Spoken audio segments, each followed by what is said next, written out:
I'm with Ibrahem Hanoonah from the campaign Keep Hope Alive. Now, Ibrahim, what is the campaign Keep Hope Alive?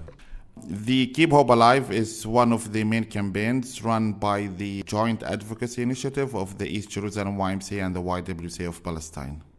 And when were you started and why were you started?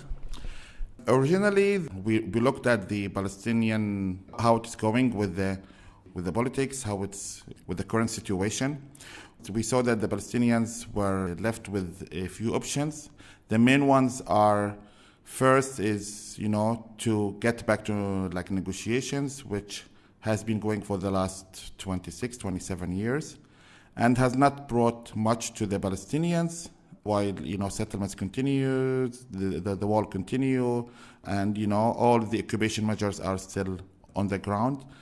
The second option, which also some Palestinians are, they go for, is the popular resistance, which also, we don't say it's a bad thing, it's a good thing, but we do not see that it's bringing much change on the ground. People still get injured, killed, the war continues, and all the different measures continue.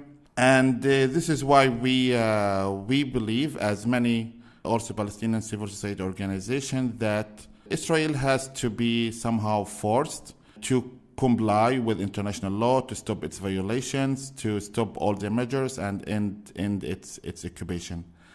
And here also comes the YMCA and the YWCA to work on this, to work on putting pressure on Israel through its international partners, friends, mainly churches and Christian organizations worldwide.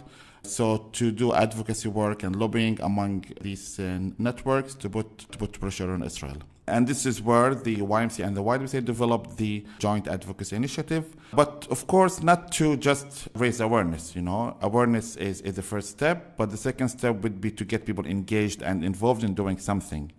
And to do so, the JI developed its main campaign, which is the Keep Hope Alive, the Olive Tree campaign. The Olive Tree campaign, beside being an international advocacy tool and mechanism for people to get engaged and involved, it also works on the local level by working on saving or maintaining the Palestinian land, the farmers' land and fields, and contributing in stopping the colonization and settlement activities. How the campaign works on the international and the local level.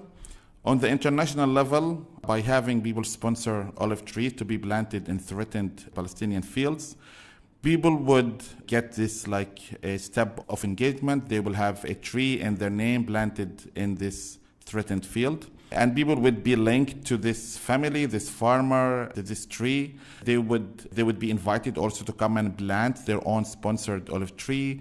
They would be invited to come and visit the field where the trees are, so they would be more worried about their sponsored tree. So this is the link we kind of create, or this is the engagement we create through the olive tree campaign. On the local level, how this works is that having sponsored trees, planted in this field, would make it much harder for the settlers or the Israeli soldiers to attack this field or to harass this farmer and his family. So they would know that, if they attack these trees, these sponsors would know, or the people who have planted these trees would know. So this gives some kind of protection to this field. Of course, this is not 100% guaranteed that this field will not be confiscated or attacked, but this just makes it much, much harder. So this contributes in saving the land, and this is why most farmers, or many farmers, would approach the JI and the olive tree campaign to have sponsored trees planted in their field. Now you do olive tree planting and picking. Is the olive tree important to the Holy Land? Exactly. This is why we selected olive trees and the olive tree campaign, and not like any other trees like the fig or the almond tree, because first, it's the most targeted by the Israeli occupation, the most targeted by settlers and the army, including uprooting, burning, destroying, and all the measures against olive trees. And also having the olive trees of significant importance to the Palestinians, historic, religious, and cultural importance to the Palestinians. And for many farmers and their families, it's their main source of income to the family. So this is why we selected the olive tree campaign for all these significance. How many olive trees have you planted so far? So far, the campaign started in 2003. So far, we have distributed and planted more than 150,000 olive trees. So around 11 to 12,000 sponsored olive trees each year we distribute to around 160 to 170 farmers or fields across the West Bank. Do you do any work in Gaza as well? Yes, we do. We have some partners in Gaza, so we have a couple of fields each year in Gaza. So we coordinate with certain partners in Gaza to do so, and we have also fields in East Jerusalem as well, because it's also targeted with the settlement and occupation. So we have fields in Gaza, we have fields in Hebron, Bethlehem, Ramallah, East Jerusalem, Salfit, Nablus, all the various areas within the Palestinian territories. Is the olive tree a very resilient tree? Yes, this is also why we have selected olive trees, because the olive trees for the farmers, it also means how the farmers are rooted in their land. It also means how they would stay and take care of the land. And also olive trees, they could stay in the field without too much daily presence in the field to take care of the trees. They do not need much water during winter or summer. They can manage with the rainwater during winter and stay. This is why also we selected olive trees to be planted in such areas, mostly area C, to be planted in these areas where farmers cannot easily bring water to their land, and they last for hundreds or thousands of years to the family. So farmers would actually, pass the olive trees to their children and grandchildren. No, the tree is not just about the olive. The wood is very important to Bethlehem with the olive wood industry as well, isn't it? Exactly. So part of the income the olive trees provide for the family is not only the fruits and the oil they get from the fruits, it's also the old branches, from the olive trees they prune or they cut, and they give to the olive wood factories in the Bethlehem area, the Jerusalem area, so that they can make the Christmas decorations, all the various products from the olive trees. And this not only gives income to the farmer, but also gives income to various families who work in olive wood, mostly in the Bethlehem and the Jerusalem areas. Is the olive tree a symbol of hope? Exactly. The olive trees is a symbol of hope, wisdom, prosperity. And this is also, for most Palestinians who are, to some extent, religion plays a big role in their life. It's a holy tree, whether they're Christians or Muslims. It's a holy tree for the Palestinians. And they believe it's also a blessed tree. So they would be blessed by, the oil, for even from a religious perspective, the olive oil is a holy oil, and it's used for even local churches here in several sacraments. So it has various spiritual, religious, cultural significance to most Palestinians. How do the farmers feel when they see people coming to help? Exactly. This is one of the important things we do to farmers. It's not only that, the sponsored trees or the people who come to plant these trees only support them physically. One of the important things, these trees do, or these volunteers do, is that they show solidarity to these farmers. They, tell them that, we know about your field, we know about your story. We will carry your story with us when we go back to our countries. And, for those who sponsor only the trees, the farmers would know that these people who sponsored the trees, they know about my field. If something happens to my field, these people will know. And this mainly keeps hope alive to the farmers. So this is why the campaign is called Keep Hope Alive, because we believe hope is very important for the farmers and for Palestinians in general. Because one of the Israeli strategies for the Palestinians is to kill hope for them. So this is why if you kill hope for people, either they will just give up their rights, or they would leave the country, or they would be directed, or they would be driven to using violence as a means of resistance. So we don't want any of these options. So this is why we work, or we contribute in keeping hope alive for these farmers and their families and the Palestinians in general. Now, many, particularly Christians, have left the land because of the difficulties. Is this helping the farmers stay in the land? Exactly. So the targeted farmers, I mean, the farmers we target are, both Christians and Muslims in the Bethlehem area and the Jerusalem and Ramallah areas. So they're Christian and Muslim families.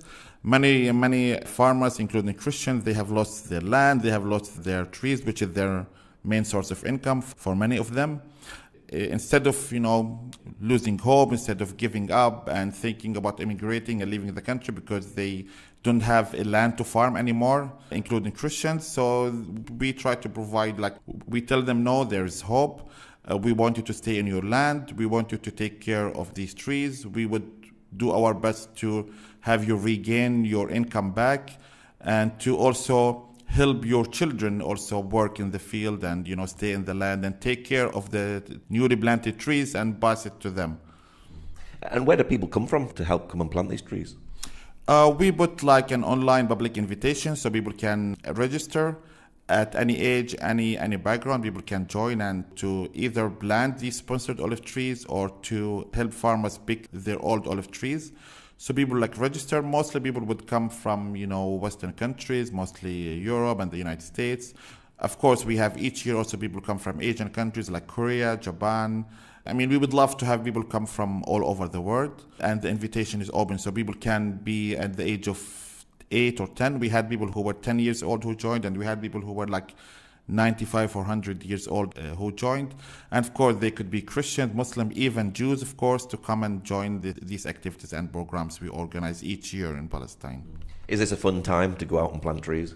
Exactly. It's a fun time. People would be also interacting with the family of the farmer. They would get to meet them, talk to them, hear their stories, and also eat the food or the lunch prepared by the farmer family. Also witness and live and experience the landscape of Palestine. They would be working in the fields among the trees. And also besides the picking or the planting activities, these programs also have, include guided tours. People would go around in the Bethlehem, Hebron, Jerusalem areas, Jericho areas. It's not all work program. People will have some also cultural exposure to Palestine. And how much did it cost to actually plant a tree? To plant the trees, we ask people to sponsor $20 as sponsorship, and this covers various costs, which is the tree, the transportation of the trees. In some fields, we provide water pipelines, some fences. We give or we send certificates of appreciation to those who sponsor the olive trees.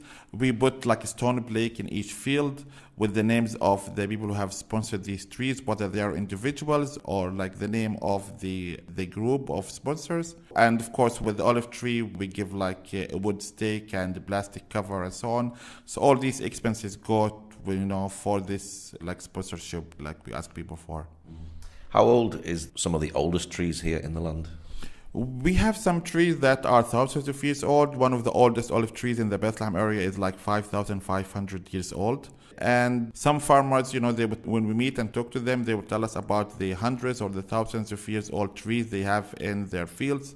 And they tell us that, they have inherited these trees from their ancestors. And they believe it's their mandate or their duty to pass these trees to their children and grandchildren. And for most farmers, if not all, they treat their trees as if they are their children. So they would take care of them, and they would tell us that if one of the olive trees get uprooted, it's as if I have lost, one of my children. So it means a lot to them, more than just a tree. It's like a heritage for them. It's a history they believe they should keep. Also, to clarify that when we plant, the new trees, they are usually 2 years old, and they need 5 or 6 more years to start producing olives. So after a few years, when they're planted, they will start giving fruits to the farmers. And what's your prayer finally for these farmers? Yes, the main prayer is that these farmers would keep the hope alive. They would stay in their fields and take care of their trees and not to leave their land and not to give up their rights. And of course, not to leave the country, so to stay in their fields and to take care of these trees and pass them to their children and grandchildren. and to speak out, to tell their stories to the people who come and visit them, whether they are like sponsors, whether they are volunteers who come to plant trees or to help them pick the olives, to tell their story, to share their story, and to understand that their stories are, being heard. Their stories, would go with these people to various countries, to understand that there is a change. They might not feel it, in the short run, but on the long run, they would feel the change on the ground that, those like sponsors and these actions of the planting of trees are contributing to hindering settlement activities, stopping settlers from their attacks, and, stopping somehow or limiting the violations of the Israeli occupation in the Palestinian territories. Okay, Ibrahim, thank you much. You're welcome.